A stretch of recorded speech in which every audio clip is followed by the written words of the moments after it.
जय माता दी मित्रों माँ कालका एस्ट्रोलॉजी चैनल में आप सभी का हार्दिक स्वागत है। अगर आपने चैनल को सब्सक्राइब नहीं किया है तो चैनल को सब्सक्राइब करें और बेल आइकन को प्रेस करें ताकि आप हमारे लेटेस्ट वीडियो को देख सकें। मित्रों, आज हम स्टार्ट करने वाले हैं monthly prediction for Leo ascendant November 2023। सिंह लगन के जातकों के लिए नवंबर माह का मासिक फल आइए आरंभ करते हैं। मित्रों, अगर आपकी लगन कुंडली के अंतर्गत यहाँ पर लगन में 5 नंबर लिखा हो, इसका मतलब आपका सिंह लगन है, जो कि एक अग्नि तत्व लगन है और स्थिर लगन, फिक्स लगन है। विशेषतः इस लगन के जातक अथवा जातिकाएं ये फिक्स नेचर वाले होते हैं। ये स्थिर हो जाते हैं, दृढ़ हो जाते हैं किसी भी विषय को लेकर, अपने स्वभाव को लेकर, अपने व्यवहार को लेकर। विशेषतः ये बदलने का प्रयास भी नहीं करते, ये कहीं ना कहीं अड़ जाते हैं एक ही चीज़ पर। इस तरीके की स्थिति इनमें सबसे ज़्यादा पाई जाती है, जिसके कारण कहीं ना कहीं एक रिलेशनशिप इश्यू भी इनके जीवन में आ जाता है। विशेषतः ऊर्जावान होते हैं, पराक्रमी होते हैं, नेतृत्व करने की क्षमता काफ़ी अधिक होती है और स्वतंत्र विचारधारा के साथ जीवन में आगे बढ़ते हैं। थोड़े स्वाभिमानी या अहंकारी प्रवृत्ति व्यक्ति की बढ़ जाती है। कहीं ना कहीं इसके कारण भी थोड़ा रिलेशनशिप को लेकर इश्यू इनके जीवन में बना रहता है। अब देखिए, यहाँ पर नवंबर माह में विशेष परिवर्तन रहेगा। खासकर अभी तक गुरु राहु का चंडाल योग चल रहा था, जो कि 30 अक्टूबर को ही समाप्त हुआ है। तो ये कहीं ना कहीं अब जो गुरु ये जो पाप प्रभाव के अंतर्गत थे, उनका प्रभाव खत्म होगा पाप प्रभाव का। साथ ही गुरु की सीधी दृष्टि, 5वीं दृष्टि आपके लगन पर रहेगी। अभी तक राहु की और शनि की दोनों की ही दृष्टि लगन पर चल रही थी, जिसके कारण आपके निर्णय लेने में भी बड़ी परेशानी आपको जीवन में आ रही थी। आप काफ़ी भ्रम की स्थिति में थे, आपके ऊपर पाप प्रभाव, आप काफ़ी बंधन महसूस कर रहे थे। कहीं ना कहीं आपके जीवन में रुकावटें, बाधाएं बहुत अधिक आपके डिसीजन को किसी भी विषय डिसीजन लेने में, निर्णय लेने में, ये सारी समस्याएं आप फेस कर रहे थे। स्वास्थ्य संबंधित परेशानी भी आपको ज़्यादा हो रही थी। कहीं ना कहीं पाप ग्रहों के प्रभाव में आप अपने आप को थोड़ा कह सकते हैं भागदौड़ बढ़ रही थी, जीवन में बड़े कमज़ोर महसूस कर रहे थे। विशेषतः जब तक सूर्य भी नीच का है तो भी कमज़ोर तो आप अभी भी महसूस करेंगे, लेकिन गुरु की अब सिर्फ शुद्ध अवस्था में, मतलब किसी भी तरीके का पाप प्रभाव नहीं है। तो अब गुरु आपके जो 5वीं दृष्टि डाल रहे हैं, विशेषतः अब आपके दिमाग को खोलते हुए नजर आएंगे। माइंड में जो एक बड़ी हलचल मची हुई थी, बड़ी परेशानी आपकी चल रही थी, वो थोड़ा सा मुक्ति अब आपको यहाँ पर मिलती हुई उन चीज़ों से देखने को आपको मिलेगी।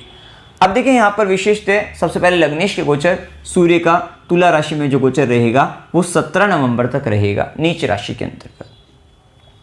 विशेषतः ये बात तो तय है कि भी 17 नवंबर तक भागदौड़ रहेगी जीवन के अंतर्गत। ज़्यादा छोटी छोटी यात्राएं बढ़ती हुई दिखाई देगी।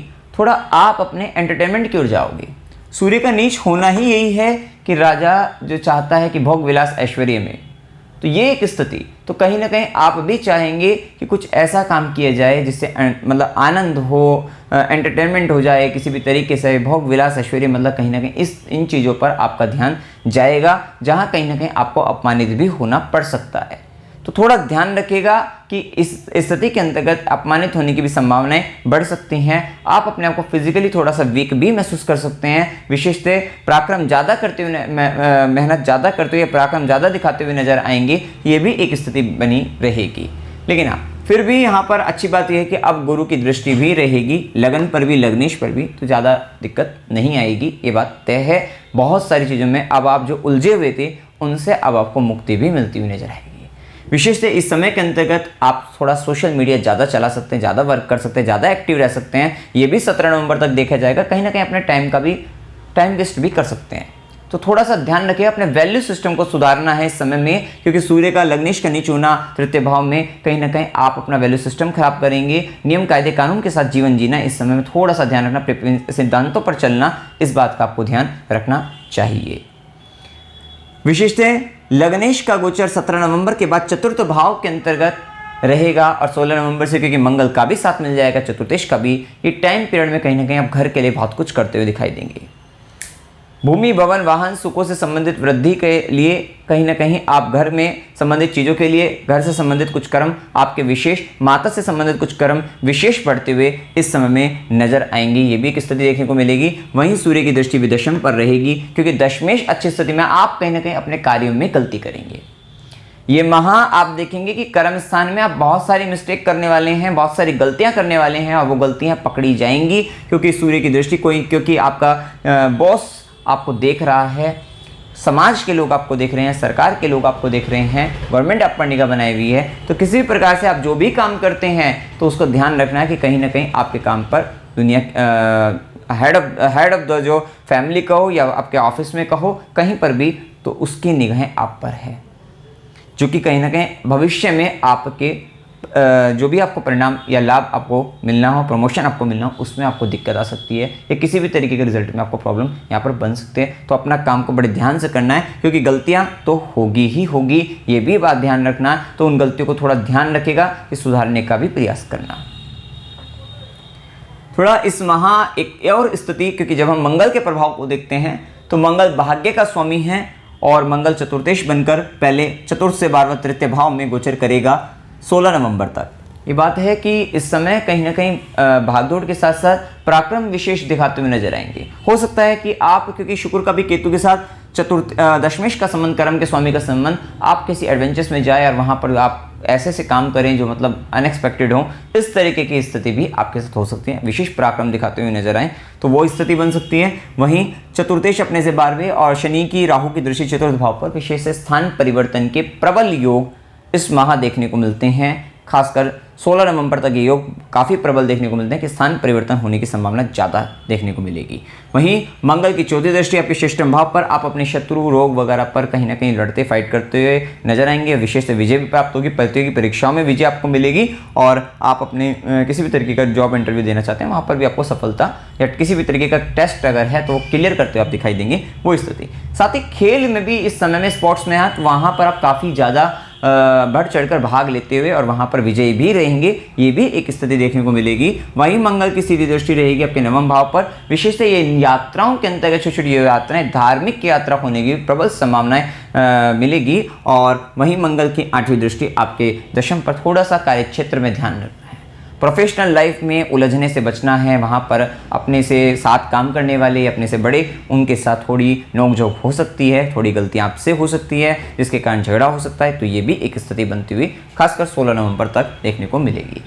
उसके बाद मंगल का प्रभाव जैसे ही चतुर्थ भाव में दो अग्निकारक ग्रह सूर्य और मंगल, और वृश्चिक राशि के अंतर्गत जहां पर चंद्रमा नीच के होते हैं, तो ये बात ध्यान रखना है कि 16-17 नवंबर के बाद आप अपने घर के अंतर्गत कहीं ना कहीं थोड़ा स्वाभिमान, अहंकार के कारण कहीं ना कहीं आपके झगड़े वगैरह होते हुए घर के अंदर ग्रह कलेश की स्थिति बन सकती है, जिसके कारण आपको मानसिक रूप से परेशानी का सामना, नेगेटिव इमोशंस आपके एक्टिवेट हो जाएंगे। ये आखिरी महीने के मतलब मिड के बाद अंतिम उसमें ये स्थिति आपको देखने को मिल सकती है।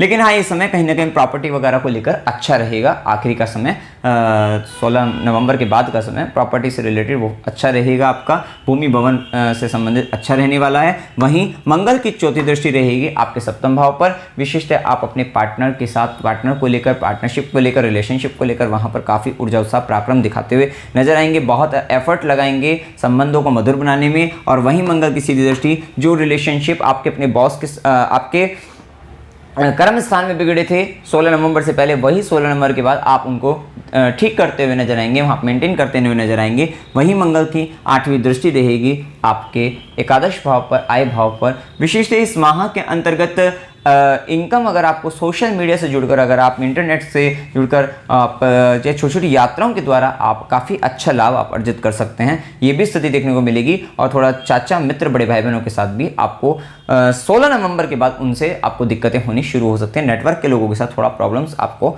फेस करनी पड़ सकती है। अब इसके बाद देखिए बुध का गोचर, जो कि धनेश भी हैं, आयेश भी हैं और तृतीय भाव में गोचर करेंगे, जैसे कि हमने बताया भी है आपको। तो यहाँ पर कहीं ना कहीं अगर आप सोशल मीडिया से जुड़े हैं, राइटिंग, लेखन से संबंधित काम से जुड़े हुए हैं, वहाँ पर कमीशन से रिलेटेड काम से जुड़े हुए हैं, तब आपको वहाँ पर आपको काफ़ी फ़ायदा आपको देखने को मिलेगा। सॉफ्टवेयर रिलेटेड फील्ड में भी आपको काफ़ी अच्छा फ़ायदा देखने को मिल सकता है। इसके बाद देखिए बुध का प्रभाव जैसे ही वृश्चिक राशि में चतुर्थ भाव में, संचित धन का स्वामी जैसे ही चतुर्थ में जाएगा, आय का स्वामी चतुर्थ भाव में चतुर्थेश मंगल के साथ आपको प्रॉपर्टी से लाभ होगा। ये वैसे तो 6 नवंबर के बाद से है वृश्चिक में, लेकिन जब मंगल स्वराशि हो जाएंगे अर्थात 16 नवंबर के बाद एक अच्छा समय ये है कि आप अपना सेविंग्स, अपने संचित धन को प्रॉपर्टी वगैरह में माता पर भी लगा सकते हैं, मदर को भी दे सकते हैं और मदर पर भी खर्चा हो सकता है, ये भी एक स्थिति देखने को मिलेगी। साथ साथ प्रॉपर्टी में इन्वेस्ट करते हैं तो वहां से आपको प्रॉफिट भी आएगा, आपको लाभ भी मिलता हुआ नजर आएगा, ये भी एक स्थिति देखने को आपको मिलेगी। अब देखिए इसके बाद शुक्र का प्रभाव जो रहेगा कर्मेश है, तृतीयेश बनकर शुक्र केतु के साथ नीच राशि के अंतर्गत द्वितीय भाव में, विशेषतः थोड़ा रिलेशनशिप को लेकर इशू रहेगा और कार्य क्षेत्र में गलतियां होने की संभावना रहेगी, तो उनको ध्यान में आपको रखना है। और स्त्री से थोड़ा सा इस माह के अंतर्गत आपको ध्यान रखना है, किसी स्त्री के कारण बेइज्जती होना, अपमानित होना, ये भी एक स्थिति बन सकती है, तो थोड़ा सा संभल कर आपको विशेषतः चलना चाहिए। अब देखिए यहाँ पर शनि का जो प्रभाव है, शनि सप्तमेश है, षष्ठेश और सप्तमेश बनकर स्वराशि सप्तम भाव में। ये टाइम आपका चल रहा है लंबे समय के लिए, शनि का प्रभाव ये बता रहा है। आप अगर अविवाहित हैं, विवाह करा सकते हैं शनिदेव आपका, अगर आपकी दशा आपको मिल जाती है, विवाह होने की संभावना बढ़ाते हैं, पार्टनरशिप कराने की संभावना को बढ़ाते हैं, आप बिजनेस कर सकते हैं, व्यापार कर सकते हैं, उसकी संभावना को यहाँ पर बढ़ाते हैं। तो ये सारी चीज़ें यहाँ पर शनिदेव दिखाते हैं। वहीं शनिदेव की क्योंकि तीसरी दृष्टि आपके नवम भाव पर और वहाँ पर पंचमेश गुरु भी हैं, ये बात भी तय है। ये समय एजुकेशन के लिए बहुत इंपॉर्टेंट है और एजुकेशन में भी अगर आप हायर एजुकेशन करना चाहते हैं तो बहुत बहुत बहुत अच्छा समय है। और यहाँ तक कि अगर आप पीएचडी करना चाहते हैं उसके लिए भी बहुत अच्छा समय है, क्योंकि इस सेम टाइम पीरियड पर अगर आप रिसर्च फील्ड में पीएचडी, हायर एजुकेशन, बहुत अच्छा समय है। ऐसा इसलिए क्योंकि पंचम का स्वामी नवम भाव में गुरु लगन को भी आस्पेक्ट कर रहा है, साथ ही शनि की भी दृष्टि, डबल गोचर आपको नवम भाव का मिल गया, तो विशेषतः ये एक स्थिति। दूसरी स्थिति ये है कि यहाँ पर जो राहु का गोचर अष्टम भाव के अंतर्गत है, राहु 8वें घर के अंतर्गत बहुत अच्छी रिसर्च करा देता है,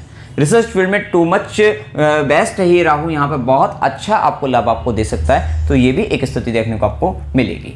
अब देखिए यहाँ पर गुरु का शनि की दृष्टि, तीसरी दृष्टि, थोड़ा ये बात तय है कि जो काम होंगे वो रुक रुक के होंगे, क्योंकि शनि का प्रभाव है, भाग्य, मेहनत, क्योंकि लगन पर दृष्टि है तो हार्डवर्क बहुत ज़्यादा करा देगा और हार्डवर्क इतना अधिक करा देगा, कहीं ना कहीं आलस भी आने लगता है, लेजीनेस, मतलब ये भी शरीर थकने लगता है, थकावट आने लगती है, बाल झड़ने लगते हैं, कहीं ना कहीं शारीरिक दृष्टि से हम अपने आप को बड़ा कमजोर महसूस करने लग सकते हैं, या कहीं ना कहीं जो हमारा अपीयरेंस है वो थोड़ा डल महसूस कर सकते हैं, तो वो भी एक स्थिति देखने को आपको मिल सकती है। तीसरी दृष्टि जैसे कि नवम भाव पर पिता से, गुरु से मतभेद होने से बचना है, उनसे झगड़ा करने से बचना है, क्योंकि वो कहीं ना कहीं आपके भाग्य में वहां पर आपको अड़चने, बाधाएं आपको उनके कारण वहां पे फेस करने को मिल सकती है। वहीं शनिदेव सप्तम भाव में बात तय है कि आपको आपके जीवन साथी की बड़ी जिम्मेदारी आपके ऊपर आएगी, लाइफ पार्टनर की रिस्पॉन्सिबिलिटी आप पर आएगी, कहीं ना कहीं उसमें मीन मेक निकालने से बचना है। आप अगर उनमें बार बार गलतियां निकालते रहेंगे तो कहीं ना कहीं शनि का नेगेटिव प्रभाव आपके लगन पर आपको चिंता, परेशानी, तनाव की स्थिति में आपको डालकर रखेगा, तो ध्यान रखना है इस बात को। वहीं शनिदेव की दशम दृष्टि, कर्म दृष्टि आपके चतुर्थ भाव पर, घर से संबंधित, माता से संबंधित, भूमि भवन वाहन से संबंधित विशेष कर्म आपसे शनिदेव करवाने वाले हैं, तो ये भी एक स्थिति। साथ ही घर का बदलना, घर लेना, खरीदना, क्योंकि यहाँ पर गुरु भी अभी वक्री होकर चतुर्थ पे दृष्टि है, तो अगर आपकी दशा अगर आपको मिल रही होगी तो ये भी कर्म आपको आपके होते हुए दिखाई देंगे।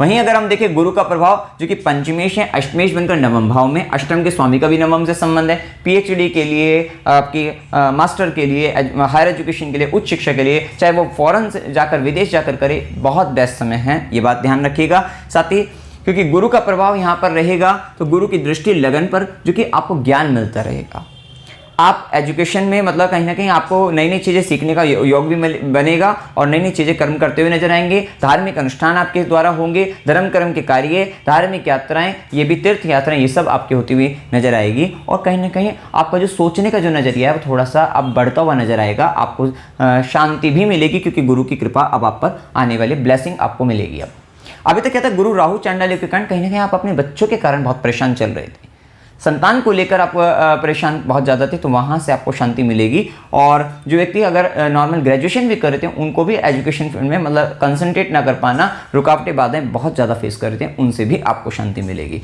वहीं गुरु की सीधी दृष्टि आपके तृतीय भाव पर, विशिष्ट आपको राइटिंग, कम्युनिकेशन, वहाँ से आपको फ़ायदा, आपको वहाँ से आपको लाभ आपको मिलता हुआ दिखाई देगा। और वहीं गुरु की नवी दृष्टि रहेगी आपके पंचम भाव पर, जो दाम्पत्य जीवन के अंतर्गत जिनको अगर परेशानी चल रही थी उन्हें भी शांति मिलेगी, और साथ ही साथ जो निसंतान है उन्हें संतान के कारण जिनके दाम्पत्य जीवन में परेशानी चल रही थी उनको शांति मिलेगी, और साथ साथ संतान प्राप्ति के भी योग, निसंतान को संतान प्राप्त होने की प्रबल संभावना यहाँ पर देखने को मिलेगी। संतान के कारण बड़ी परेशानी चल रही थी, संतान है बड़ी है उसके बाद भी कहना नहीं मान रही थी, काफ़ी परेशान आप उस संतान के कारण थे, तो वहाँ पर भी आपको शांति और लाभ और सुख आपको देखने को मिलेगा। साथ ही एजुकेशन पॉइंट ऑफ व्यू से बहुत अच्छा समय, साथ साथ पब्लिक परफॉर्मेंस को लेकर भी आपका समय काफ़ी अच्छा रहेगा, और ये टाइम आपके लिए काफ़ी फेवरेबल देखने को मिलेगा। वही राहु का प्रभाव अष्टम भाव के अंतर्गत, केतु द्वितीय भाव में, थोड़ा सा बोलने से ज़्यादा लिखने में विश्वास रखिएगा, लिखकर काम करिएगा, वो आपको ज़्यादा फायदा आपको देगा। हो सकता है बोली हुई बात कर कोई किसी तरीके की दिक्कत बन जाए कम्युनिकेशन में, या फिर आप जो बोलना चाह रहे थे वो ना बोलकर कुछ और बोल गए, आपको पता भी नहीं लगा, वहाँ पर आपको दिक्कत बन सकती है। थोड़ा सा गुप्त अंगों से संबंधित परेशानी, आपको इन्फेक्शन वगैरह, एलर्जी वगैरह होना, ये सब दिक्कतें आपको फेस करने को मिल सकती है। ससुराल पक्ष के कारण थोड़ा सा टर्बुलेंस आपके जीवन में, इमोशनल रूप से वो भी आपके जीवन में आ सकता है, तो थोड़ा सा वहाँ पर भी आपको संभल कर चलना है। एक बात यह है कि शनि और राहु का प्रभाव चतुर्थ भाव पे, स्थान तो परिवर्तन कराएगा ही कराएगा, घर बदलने वाला है, स्थान बदलने वाला है, ये भी एक स्थिति देखने को आपको मिल सकती है। अब देखिए यहाँ पर शुभ दिन 1 से 4, 6 से 9, 9 से 11, 16 से 18, 24 से 26, 26 से 29, 29 से ये दिन आपके लिए शुभ दिन रहेंगे। अशुभ दिनों में 4 से 6, 18 से 20, 22 से 24 ये दिन आपके लिए अशुभ रहेंगे। बाकी दिनों में मिले जुले प्रभाव मिलेंगे। अकस्मात यात्रा 18 से 20, 22 से 24 की हो सकती है। अस्पताल गुरु के आश्रम में खुशी के लिए यात्रा 4 से 6 की हो सकती है। धार्मिक यात्रा 11 से 13, 16 से 18, 24 से 26 की हो सकती है। मनोरंजन के लिए यात्रा 20 से 22 की, और संघर्ष के साथ यात्रा 11 से 13 की हो सकती है। कार्तिक अमावस्या 13 नवंबर 2023, टाइमिंग हमने लिखी हुई है। पूर्णिमा 27 नवंबर 2023। उपाय क्या करने चाहिए?